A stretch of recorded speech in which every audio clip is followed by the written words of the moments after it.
Hay algo que nadie quiere admitir en voz alta dentro de la iglesia. Y es esto. Hay creyentes que llevan 5, 10, 15 años orando por lo mismo, y nada. No un retraso, no una espera, nada. Y lo más incómodo de todo es que esos mismos creyentes siguen yendo a la iglesia, siguen levantando las manos, siguen diciendo amén, cuando el pastor predica sobre los milagros de Dios, pero por dentro viven con una pregunta que da miedo pronunciar. ¿Por qué a mí no? Esa pregunta no es falta de fe. Esa pregunta es honestidad. Y hoy vamos a responderla con la misma honestidad con la que fue escrita en la palabra de Dios, porque sí hay una respuesta. Y es más incómoda de lo que imaginas, pero también es más liberadora de lo que has sentido en mucho tiempo. Santiago 4:3 dice algo que la mayoría de los creyentes lee rápido porque duele leerlo despacio. Pedís y no recibís, porque pedís mal, para gastar en vuestros deleites. Ahí está. Dios mismo, a través de su palabra, te está diciendo que hay una manera de orar que Él deliberadamente no responde. No por castigo, no por abandono, sino porque lo que estás pidiendo, o la razón por la que lo estás pidiendo, va en dirección contraria al propósito que Él tiene para ti. Pero ¿y si te dijera que entender este versículo no te va a hundir, sino que te va a liberar de años de confusión espiritual, de culpa innecesaria, de una vida de oración que funciona como una lista de compras, en lugar de una conversación real con el Dios del universo? Antes de continuar, quiero pedirte algo. Si este mensaje ya está removiendo algo en ti, suscríbete ahora mismo a este canal y activa la campanita de notificaciones. Y escribe en los comentarios esta frase exacta. Dios, quiero aprender a pedirte bien. No lo escribas como ritual. Escríbelo como quien lleva años con esa necesidad guardada. Quédate hasta el final, porque en este mensaje hay algo que puede transformar para siempre tu manera de relacionarte con Dios en oración. Hubo un hombre que vivía en una ciudad costera. No era famoso, no tenía riquezas, pero tenía algo que lo distinguía de todos en su pueblo. Tenía hambre, un hambre real de Dios que lo llevaba a orar de madrugada cuando todos dormían. Un día llegó a su ciudad un profeta con una palabra directa del Señor. Habría una escasez de agua durante 3 años, y Dios proveería para los que le obedecieran. El hombre escuchó eso, y su primera reacción no fue buscar a Dios para preguntarle qué debía hacer. Su primera reacción fue buscar a Dios para pedirle que la escasez no llegara a su casa, que su familia quedara protegida, que él específicamente no sufriera las consecuencias. Oró durante semanas con esa petición en los labios. El agua escaseó igual, su familia sufrió igual, y él no entendía por qué Dios no lo había escuchado, si él había sido fiel, si había orado con fervor, si había creído con convicción. Lo que ese hombre no sabía era que Dios tenía preparado para él no una excepción a la crisis, sino una misión dentro de ella. Dios no quería sacarlo del proceso, quería usarlo dentro del proceso para bendecir a otros. Pero él nunca preguntó eso. Nunca oró para saber cuál era el plan de Dios. Solo oró para que el plan de Dios se adaptara al suyo. Ese hombre se llamaba Abdías, y su historia está registrada en el libro de los Reyes como uno de los hombres que mantuvo vivos a 100 profetas de Dios en medio de la persecución de Jezabel. Dios no lo protegió de la escasez. Lo equipó para ser la solución en medio de ella. Su oración pedía una cosa. El propósito de Dios era algo completamente distinto y mucho más grande. Ahora escúchame bien, porque esto es exactamente lo que Santiago 4:3 está describiendo. No estás orando mal porque seas egoísta. Estás orando mal porque nadie te ha enseñado la diferencia entre orar para que Dios te sirva a ti y orar para servir al propósito de Dios a través de ti. Y esa diferencia lo cambia absolutamente todo. Escribe en los comentarios el nombre de tu ciudad y desde dónde me estás escuchando ahora mismo. Necesito saber que alrededor del mundo hay personas que están dispuestas a aprender a orar de verdad, no solo a pedir. Escribe, desde tu ciudad decido aprender a orar diferente. Quiero que entiendas algo que va a cambiar la estructura de tu vida de oración desde hoy. El error más común que comete el creyente maduro, no el nuevo, sino el que lleva años en la fe, No es la falta de oración, es la dirección de la oración. Permíteme ser directo contigo. La mayoría de las oraciones que elevamos están construidas con una arquitectura completamente centrada en nosotros mismos.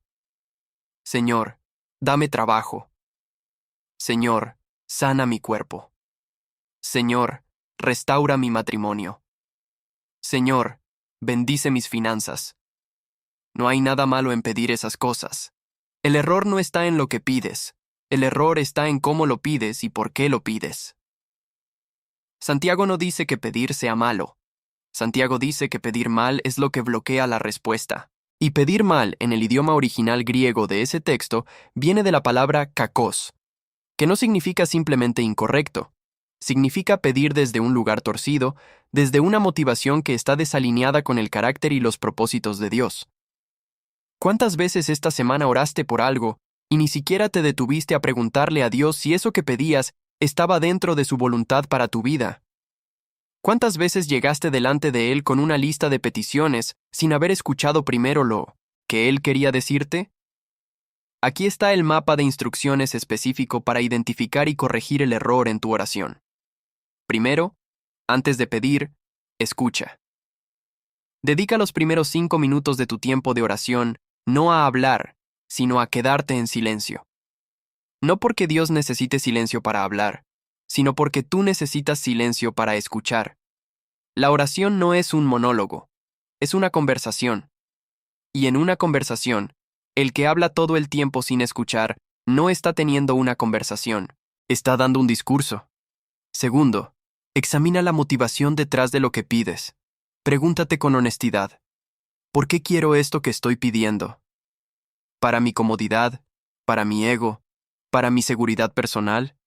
¿O para poder cumplir mejor el propósito que Dios tiene para mi vida? Santiago dice que pedimos para gastar en nuestros deleites. La palabra deleites no significa pecado, significa satisfacción propia. Significa cuando la petición gira alrededor de lo que yo quiero, no alrededor de lo que Dios quiere hacer a través de mí. Tercero, alinea tu petición con la palabra antes de elevarla. Si lo que estás pidiendo contradice algún principio bíblico, si lo que pides requeriría que Dios actuara en contra de su carácter o de su palabra revelada, esa oración no va a ser respondida. No porque Dios sea cruel, sino porque Dios no se contradice a sí mismo. Su palabra es el mapa. Tu petición tiene que estar dentro del mapa. Cuarto, ora con las manos abiertas, no con las manos cerradas. Las manos cerradas agarran lo que quieren. Las manos abiertas reciben lo que Dios da. Cuando oras con las manos cerradas espiritualmente, estás diciéndole a Dios, quiero esto y nada más que esto. Cuando oras con las manos abiertas, estás diciéndole, quiero tu voluntad, y si esto que te pido forma parte de ella, recíbelo. Si no, dame lo que tú sabes que necesito. Quinto, añade siempre una cláusula de rendición al final de tu petición. Jesús mismo la usó en Getsemaní, no sea como yo quiero, sino como tú quieres. Esa frase no es resignación. Esa frase es la declaración más poderosa de fe que un ser humano puede hacer, porque implica que confías en que el plan de Dios es mejor que el tuyo, incluso cuando no lo puedes ver, incluso cuando duele. Sexto, registra tus oraciones. Escríbelas. No para que Dios las vea escritas, sino para que tú las veas escritas. Cuando ves tus peticiones en papel, puedes evaluar con honestidad si son oraciones que le piden a Dios que participe en tu vida, o si son oraciones que le piden a Dios que bendiga las decisiones que ya tomaste solo. Hay una diferencia enorme entre esas dos cosas. Séptimo, ora con frecuencia, pero también con enfoque. No es que Dios se canse de escucharte, es que la oración repetitiva sin reflexión se convierte en ruido espiritual. Jesús mismo advirtió en Mateo 6 contra las vanas repeticiones. No repetición en sí misma, sino repetición vacía, sin presencia, sin genuina comunicación. Cada vez que oras, que sea una conversación real, no un cumplimiento de protocolo religioso. ¿Eres de los que llevan años orando la misma petición sin evaluar si está alineada con Dios? Quiero que escribas en los comentarios tu edad exacta ahora mismo. Solo tu edad. Porque necesito que sepas que no importa cuántos años tengas, No importa si tienes 35 o si tienes 60, hoy es el día en que puedes reaprender algo que nadie te enseñó correctamente. La edad no limita la renovación espiritual. Te lo digo con autoridad pastoral. Dios no hace acepción de edades para transformar una vida de oración. Tu vida de oración es como el GPS de un automóvil. El GPS puede estar encendido, puede estar funcionando, puede estar con señal perfecta, pero si ingresas una dirección equivocada, te va a llevar al lugar equivocado con toda la precisión del mundo.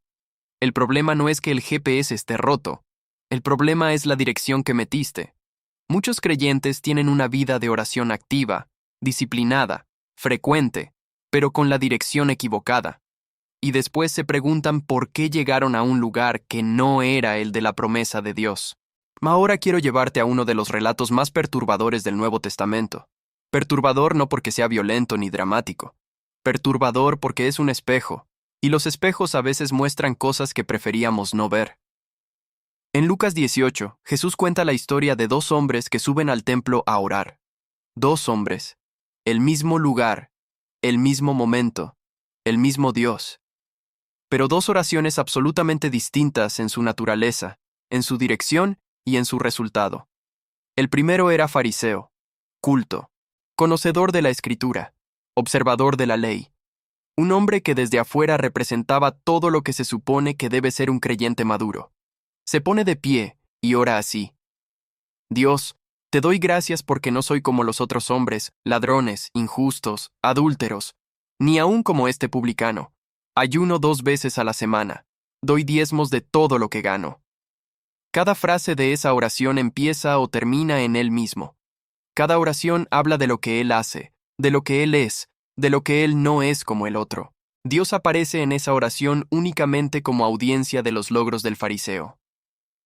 El segundo era publicano, recaudador de impuestos, considerado traidor por su propio pueblo.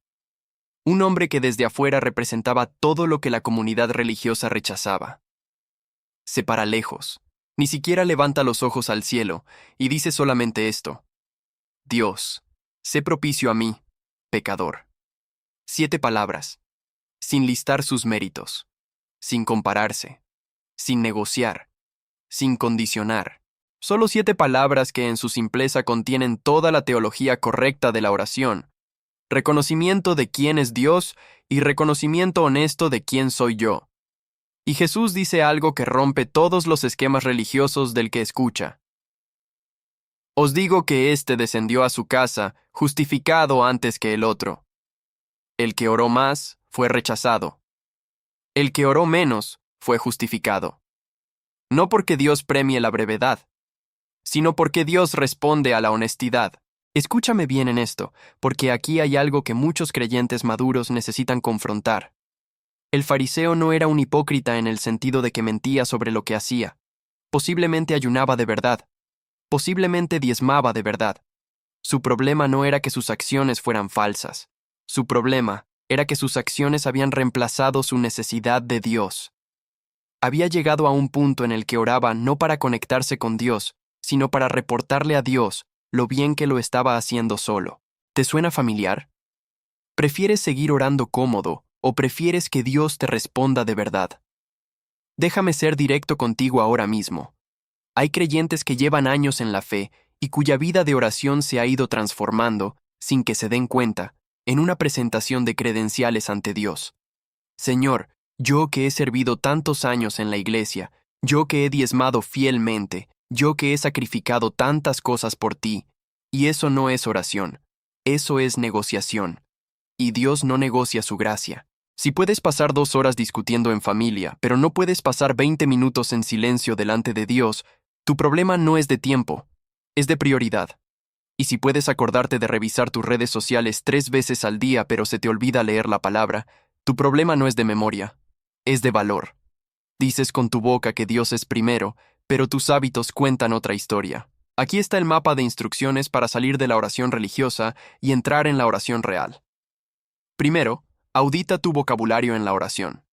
La próxima vez que ores, presta atención a cuántas veces dices yo versus cuántas veces reconoces a Dios. Si la proporción está desequilibrada, si la mayoría de tus frases empiezan con lo que tú haces, lo que tú necesitas, lo que tú mereces, has descubierto el problema. Segundo, elimina el lenguaje de méritos de tu oración. No ores diciéndole a Dios lo que has hecho para merecer lo que pides. Dios conoce tu historia mejor que tú. Lo que no conoce, porque tú no se lo has mostrado, es tu vulnerabilidad real, tu necesidad sin disfraz, tu dependencia genuina. Tercero, practica lo que yo llamo la oración del publicano, al menos una vez por semana. Una oración de solo 5 minutos donde no pides nada. Solo reconoces, solo adoras, solo te paras delante de Dios sin agenda, sin lista, sin negociación. Solo, aquí estoy, soy tuyo, haz lo que quieras conmigo. Cuarto, ora específicamente por personas que te han hecho daño. Esto no es psicología barata, esto es estrategia espiritual. Cuando oras genuinamente por el bien de alguien que te lastimó, estás demostrando que tu oración ya no gira alrededor de tu propio beneficio. Y eso abre una dimensión de tu relación con Dios que la oración centrada en ti mismo jamás puede abrir. Quinto, termina cada oración con una pregunta en lugar de un amén automático. Pregúntale a Dios, ¿qué quieres tú de mí hoy? Y luego quédate quieto. No 30 segundos. Quédate quieto de verdad hasta que sientas que algo se mueve en tu interior. Puede ser una convicción, puede ser una idea, puede ser una escritura que llega a tu mente, puede ser paz donde había ansiedad. Pero algo siempre ocurre cuando le haces a Dios una pregunta y luego tienes la humildad de esperar su respuesta. Sexto, lleva un diario de respuestas. No solo un diario de peticiones, un diario donde anotas las veces que Dios respondió, aunque respondió diferente a lo que pediste. Porque muchas veces Él respondió, y tú no lo viste porque la respuesta no tenía la forma que esperabas. Este ejercicio te va a enseñar a reconocer la voz y el método de Dios, y te va a sacar de la frustración de creer que no te escucha. Hubo una época en mi propio ministerio donde yo oraba con una agenda. Tenía proyectos, tenía visiones, tenía planes bien construidos, y llegaba delante de Dios a pedirle que los bendijera. No a preguntarle si los había diseñado Él, no a escuchar si eran suyos, sino a pedirle que pusiera su sello sobre lo que yo ya había decidido hacer. Pasé más de un año golpeándome contra paredes que no cedían, sintiendo que Dios no respondía. Hasta que un día, en un momento de agotamiento real, dejé de hablar y me senté en silencio delante de la palabra. Y fue ahí donde Dios me habló con una claridad que nunca antes había experimentado. Me dijo algo simple pero demoledor. No puedo bendecir lo que tú construiste. Solo puedo bendecir lo que yo edifiqué. Desde ese día aprendí la diferencia entre orar para que Dios participe en mis planes y orar para participar yo en los planes de Dios. Si yo pude cambiar la dirección de mi oración, tú también puedes. Y no tienes que esperar un año de fracasos para hacerlo. Puedes empezar hoy mismo. ¿Hay alguien en tu lista de contactos que lleva tiempo sintiéndose abandonado por Dios en su vida de oración? Alguien que ya casi deja de orar porque siente que no sirve de nada. Comparte este video con esa persona ahora mismo, no después, ahora, porque este mensaje puede ser el punto de quiebre que esa persona necesitaba escuchar. Voy a llevarte ahora a un momento en la historia bíblica que casi nadie usa cuando habla de oración, pero que en mi opinión es uno de los más reveladores y más poderosos que existen en toda la Escritura. Primeros Reyes, capítulo 18. El profeta Elías está en el monte Carmelo. El contexto es extremo. 3 años y medio sin lluvia, una hambruna que ha devastado la tierra, 450 profetas de Baal frente a él solo, y un pueblo que ha estado dividido entre dos opiniones durante demasiado tiempo. Elías propone un duelo espiritual. Que cada uno ore a su Dios, y el Dios que responda con fuego, ese es el Dios verdadero. Los profetas de Baal oran primero. Salta lo que el texto dice.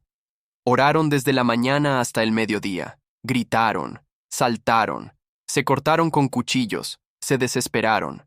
Repitieron el nombre de Baal cientos, posiblemente miles de veces. Clamaron con intensidad religiosa que pocos seres humanos han demostrado en su vida. Y no pasó nada. El fuego no cayó. El altar quedó frío. Entonces llega Elías, y hace algo que en ese contexto parece completamente irracional. Manda a empapar el altar con agua. No una vez, 3 veces, hasta que el agua corría por todos lados y llenaba la zanja alrededor del altar. Es decir, humanamente hablando, hizo más difícil lo que estaba pidiendo. Eliminó toda posibilidad de que alguien pudiera acusarlo de haber manipulado el resultado. Y luego ora.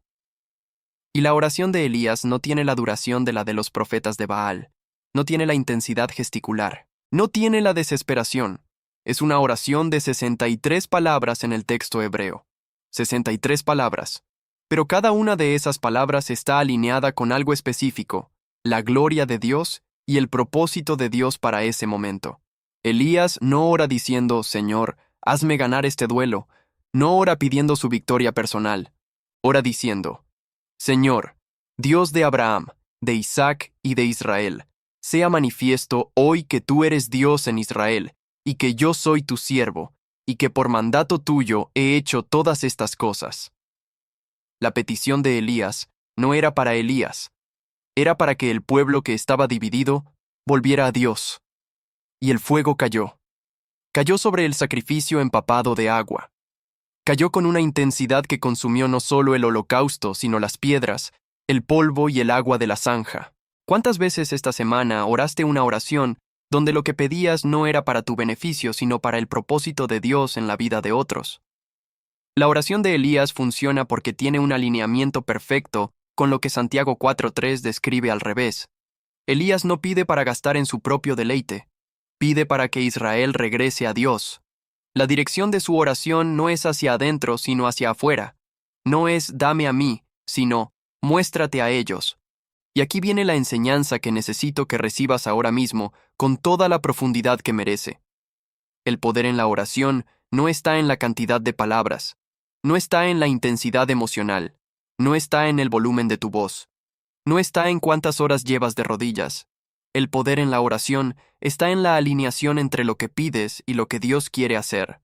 Cuando esas dos cosas coinciden, el fuego cae. Cuando no coinciden, el altar queda frío sin importar cuántas horas ore. El ferviente ruego del justo puede mucho. Santiago 5:16. Nota que no dice el ruego largo del justo, no dice el ruego dramático del justo. Dice el ferviente ruego, fervoroso, apasionado, cargado de una convicción real de que lo que estás pidiendo está dentro de la voluntad de Dios. Déjame confrontarte aquí con algo que tal vez nadie te ha dicho. Si has estado orando por años por exactamente la misma cosa, sin ningún resultado y sin ningún cambio, hay 2 posibilidades. 1. Dios está desarrollando algo en ti en el proceso de espera que es parte del plan. Eso es legítimo y es bíblico.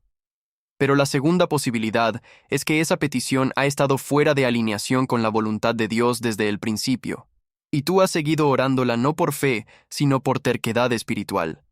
Y hay una diferencia entre perseverancia en la fe y obstinación religiosa. Mientras sigas orando como si Dios fuera un cajero automático al que le metes la tarjeta de la oración y esperas que te dé lo que programaste, vas a seguir frustrándote. Esa no es la imagen bíblica de la oración. La imagen bíblica de la oración es la de un hijo que habla con su padre. Y un hijo que conoce a su padre no solo le pide cosas, también escucha, también obedece, también confía en que cuando el padre dice no, ese no tiene una razón que el hijo todavía no puede ver. Aquí está el mapa de instrucciones para orar con el poder de Elías. Primero, define el propósito de tu petición antes de orar. Pregúntate, ¿para qué exactamente quiero esto que estoy pidiendo? Si la respuesta gira completamente alrededor de tu comodidad personal, detente y reencuadra la petición. No elimines la petición.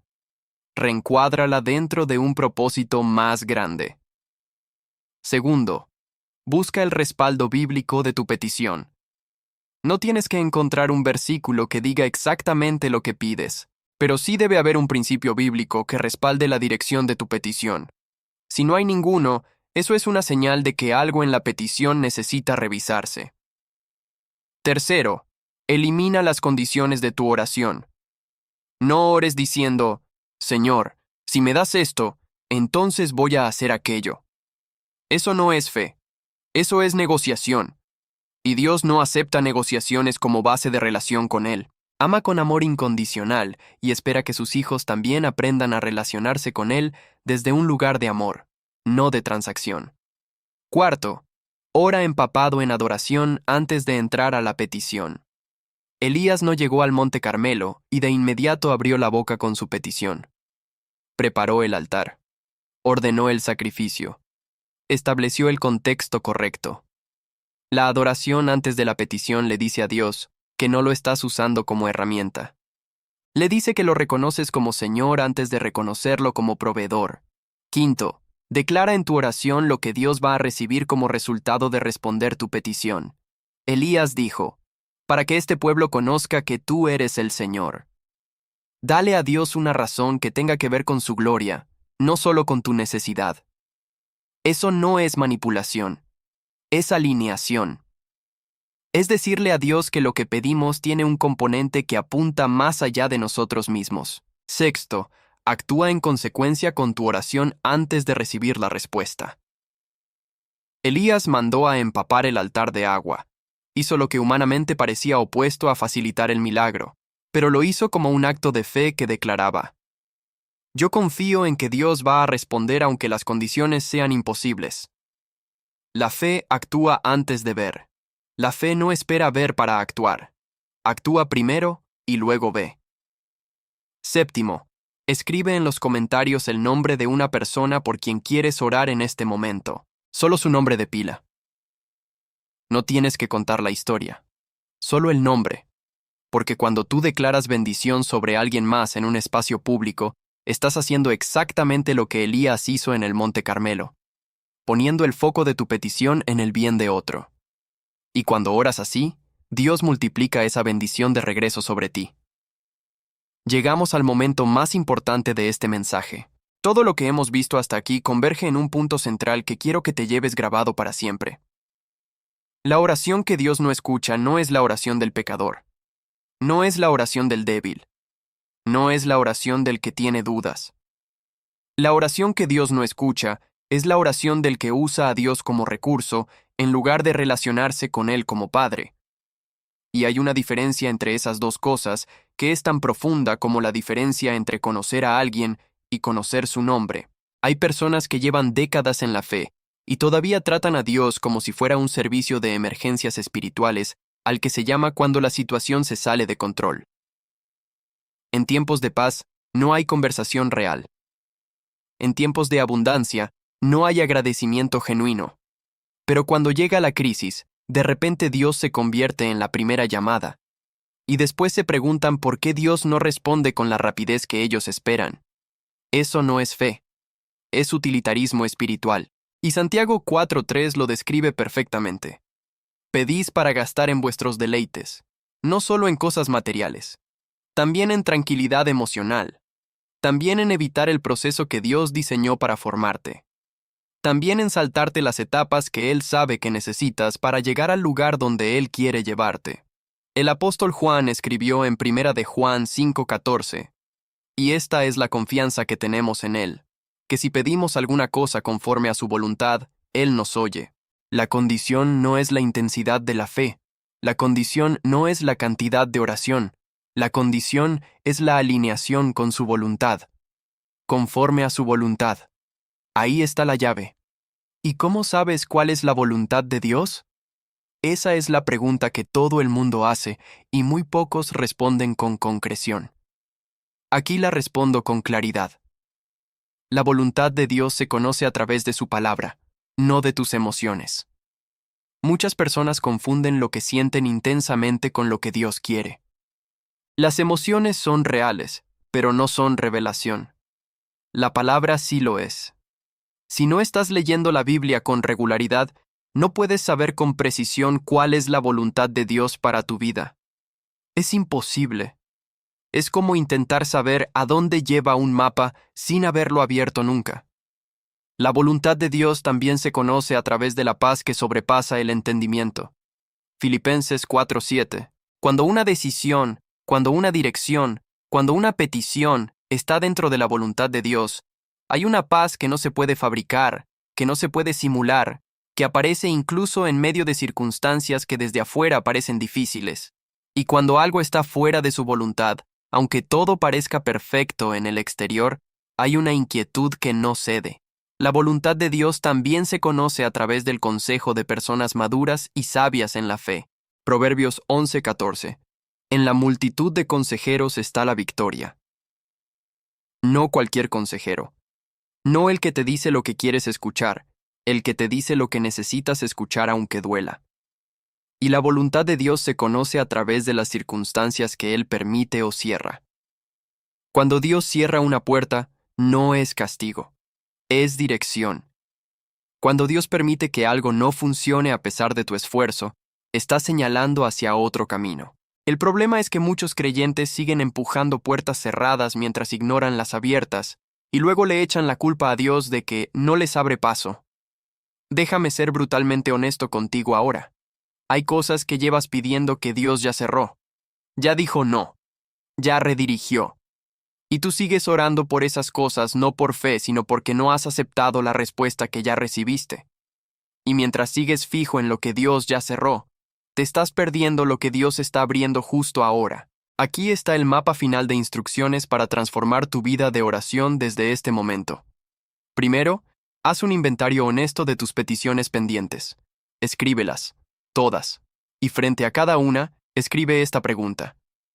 ¿Esto que pido es para mi gloria o para la gloria de Dios?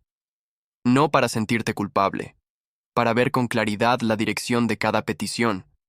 Segundo, identifica cuáles peticiones llevan más de un año sin respuesta. De esas, pregúntate con honestidad, ¿estoy esperando en fe o estoy ignorando una respuesta que ya recibí? Hay una diferencia entre esperar en Dios y resistir a Dios. La espera en fe tiene paz. La resistencia a Dios tiene ansiedad crónica. Tercero, rinde completamente una petición que llevas tiempo sosteniendo con las manos cerradas. Una sola. Ponla delante de Dios y di literalmente, ya no la sujeto. Si esto es tuyo para mí, lo recibo. Si no lo es, confío en lo que tienes preparado. Ese acto de rendición no es derrota. Es el acto de fe más poderoso que puedes hacer en este momento. Cuarto, construye una vida de oración que no dependa de las crisis. Que sea tu hábito cotidiano independientemente de lo que pase. No 5 horas diarias, pero sí un tiempo real, intencional, consistente donde hablas con Dios y también le escuchas. Donde no solo pides, sino también adoras, agradeces, reconoces y obedeces. Quinto, comprométete a orar por otros antes de orar por ti mismo. No siempre, pero regularmente. Intercede por tu familia, por tu comunidad, por los que están en necesidad. Cuando pones el foco de tu oración en otros, algo se transforma en la dirección de tu propia vida de oración. Es un principio espiritual que funciona. El que intercede por otros recibe intercesión de Dios sobre su propia vida. Sexto, declara en voz alta porque la palabra dice que la fe viene por el oír. Romanos 10:17. Cuando declaras en voz alta lo que crees sobre Dios, lo que confías sobre su voluntad, lo que esperas basado en su palabra, no solo estás orando, estás edificando tu propia fe al mismo tiempo que oras. Hay algo que sucede en el plano espiritual cuando la voz humana declara la verdad de Dios. No es magia, es obediencia a un principio bíblico. Séptimo, celebra las respuestas que ya recibiste, aunque no fueran como esperabas. El agradecimiento por las respuestas pasadas abre la puerta a nuevas respuestas futuras. Un creyente que no agradece lo que recibió no tiene la capacidad espiritual para recibir lo que viene. El agradecimiento no es un sentimiento. Es una postura de fe que reconoce la fidelidad de Dios incluso cuando su respuesta fue diferente a lo pedido. Hoy es el día en que decides que tu vida de oración deja de ser una lista de pedidos y se convierte en una conversación real con el Dios que te conoce mejor de lo que tú te conoces a ti mismo. Hoy decides que ya no vas a orar para que Dios te sirva a ti, sino para servir al propósito de Dios a través de ti. Hoy rompes con el hábito de la oración religiosa, decorativa, protocolaria, y entras a la oración viva, genuina, alineada y poderosa que el Nuevo Testamento describe. Antes de terminar, quiero que escribas en los comentarios esta frase ahora mismo, como un pacto personal delante de Dios. Hoy mismo decido, Señor Dios mío, aprender a orar conforme a tu voluntad y no a la mía. Escríbela, con nombre y todo si quieres. Esa declaración que escribes hoy puede ser el inicio de una nueva etapa en tu relación con Dios. Ahora necesito decirte algo importante. YouTube está limitando de manera activa el alcance de videos con contenido cristiano. Los algoritmos de esta plataforma están diseñados para impulsar entretenimiento, controversia y superficialidad, y suprimir contenido que llama a la reflexión espiritual, que confronta y que transforma. No es una teoría. Es una realidad documentada que afecta a miles de creadores de contenido bíblico alrededor del mundo. Y eso significa que si tú no actúas, este mensaje no va a llegar a quien lo necesita. Piénsalo de esta manera. Imagina que tienes en tus manos el antídoto para una enfermedad que está afectando a miles de personas en tu ciudad. Tienes el antídoto. Puedes guardarlo. O puedes salir y entregárselo a quienes lo necesitan. La decisión de no compartirlo no es neutral. Es una decisión de retener algo que puede salvar a otros. Este video es ese antídoto para muchas personas que llevan años orando sin entender por qué Dios no responde. Y tú tienes la capacidad de hacer que llegue a ellos con acciones que toman literalmente segundos. Si no estás suscrito a este canal todavía, voy a hablarte con franqueza directa. ¿Cómo esperas recibir la palabra de Dios de manera constante si no estás dispuesto a dar ni el paso más básico para garantizarte ese acceso? La suscripción no me beneficia a mí, te beneficia a ti. Te garantiza que cada vez que subamos un mensaje, YouTube te avise, porque si no activas esa notificación, el algoritmo simplemente no te lo muestra. Así funciona. Presiona el botón rojo de suscripción ahora mismo. Está justo debajo del video. Toma 2 segundos. Si ya estás suscrito, quiero que sepas que eres parte de una comunidad de creyentes que tomaron la decisión de no conformarse con la superficialidad espiritual. Eres parte de los que siguen buscando, siguen creciendo, siguen hambrientos de la palabra, y eso dice mucho de quién eres en tu caminar con Dios. Activa la campanita de notificaciones para que YouTube te avise cada vez que subamos contenido nuevo. Dale like a este video ahora. Ese gesto le comunica al algoritmo que este tipo de contenido vale la pena ser mostrado a más personas. Y comparte este video en tu red social ahora mismo. No lo hagas como obligación. Hazlo pensando en esa persona específica en tu vida que llevas tiempo viendo orar sin respuesta, que lleva tiempo frustrada con Dios, que tal vez ya casi dejó de creer que la oración funciona. Este mensaje puede ser el giro que esa persona necesitaba. Sigamos viendo juntos los videos de este canal. Cada uno está diseñado para alimentarte, confrontarte, edificarte y mantenerte encendido en tu fe. Porque la llama espiritual se mantiene con madera nueva constantemente, y cada video que veas es madera fresca para ese fuego. Vamos a orar antes de despedirnos. Cierra los ojos donde estés y recibe esto. Padre Celestial, en el nombre de Jesús, en este momento me paro delante de ti en representación de cada persona que está viendo este mensaje. Señor, te pido que hagas lo que solo tú puedes hacer. Transforma la vida de oración de tu hijo o tu hija que en este momento me está escuchando. Revela en su espíritu la diferencia entre pedir y comunión, entre petición y rendición, entre orar para que tú sirvas sus planes y orar para servir ellos los tuyos. Señor, deshaz años de oración mal dirigida no con condenación, sino con revelación. Que cada persona que tomó la decisión hoy de orar diferente, experimente en los próximos días una respuesta de tu parte que le confirme que algo cambió. Que la frustración se convierta en fe renovada. Que el silencio que sentían se convierta en la claridad de tu voz. Y que cada oración que salga de sus labios a partir de hoy esté alineada con tu voluntad y llena de tu gloria. Gracias, Padre, porque el que comenzó la buena obra en ellos la perfeccionará. En el nombre de Jesús. Amén. Y esta es la confianza que tenemos en Él, que si pedimos alguna cosa conforme a su voluntad, Él nos oye. Primera de Juan 5:14. Te espero en el siguiente video. Que Dios te bendiga.